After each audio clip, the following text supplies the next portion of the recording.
कहानी की शुरुआत होती है एक खूबसूरत और शांत गांव से, जिसका नाम था टुंग टुंग नगर। ये गांव चारों ओर से हरियाली, खुशबूदार हवाओं और हंसते खेलते लोगों से भरा हुआ था। इस गांव का सबसे प्यारा इंसान था टुंग टुंग साहुर, एक ईमानदार और प्रकृति प्रेमी किसान। टुंग टुंग साहुर का अपना एक बड़ा सा बगीचा था, जिसमें हर तरह के पेड़ पौधे और रंग बिरंगे फूल खिले रहते थे। हर सुबह वहाँ पक्षियों की चहचहाहट गूंजती थी। टुंग टुंग साहुर उन्हीं पेड़ों की छांव में बैठकर पक्षियों से बातें करता, फल खाता और प्रकृति में लीन हो जाता, जैसे उसका आत्मा और प्रकृति एक हो। सब कुछ शांति और सुख में बीत रहा था, लेकिन फिर कहानी में एक भयानक मोड़ आता है। एंट्री होती है एक खूंखार माफिया की, जिसका नाम था पुष्पा राज। पुष्पा का काम था पेड़ काटना और उनसे पैसा कमाना। उसके लिए पैसा ही भगवान था और उसके लिए वो कुछ भी कर सकता था। एक दिन पुष्पा की नजर टुंग टुंग साहुर के हरे भरे बगीचे पर पड़ती है। अगले ही दिन टुंग टुंग साहुर जब अपने बगीचे में पक्षियों के साथ बैठा होता है, तो दूर से ट्रकों और बुलडोजर की आवाजें सुनाई देती हैं। टुंग टुंग साहुर घबराकर बाहर जाता है और देखता है पुष्पा और उसके गुंडे कुल्हाड़ी और मशीनें लेकर खड़े हैं। टुंग टुंग साहुर, तुम लोग यहाँ क्या कर रहे हो? पुष्पा,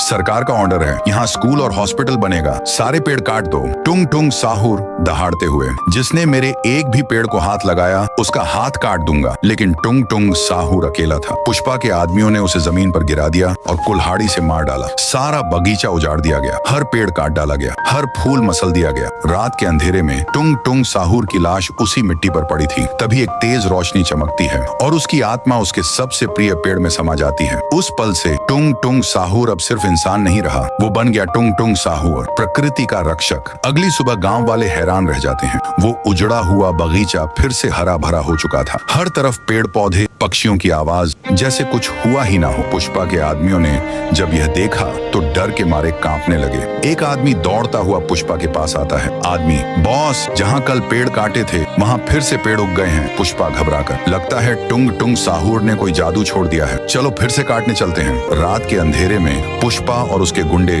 बगीचे में घुसते हैं। जैसे ही एक पेड़ पर कुल्हाड़ी चलाने लगते हैं, एक आदमी कांपते हुए, बॉस, ये पेड़ कुछ अजीब लग रहा है, जैसे हमें घूर रहा हो। तभी उसी पेड़ से एक डरावनी आवाज आती है, तुम लोगों ने प्रकृति से दुश्मनी ली है, अब तुम सबको इसका बदला मिलेगा। अचानक वो फिर रूप बदलकर टुंग टुंग साहुर बन जाता है और गुंडों को उड़ा देता है। पुष्पा डर के मारे अंदर दौड़ता है। वहाँ उसे अपने 2 आदमियों की लाश मिलती है। पुष्पा कांपते हुए, ये क्या हो रहा है? तभी पेड़ से एक चमकती रोशनी निकलती है और सामने आता है टुंग टुंग साहुर का आत्मा रूप। पुष्पा, टुंग टुंग साहुर, मुझे माफ कर दे, मुझे कुछ समझ नहीं आया। टुंग टुंग साहुर, तू सिर्फ पैसे देखता रहा, मैंने प्रकृति देखी थी, अब तू भी उसी में समा जाएगा। साहुर ने पुष्पा को श्राप दिया और वो बदल गया एक ऐसे सूखे पेड़ में जो कभी हरा नहीं होगा।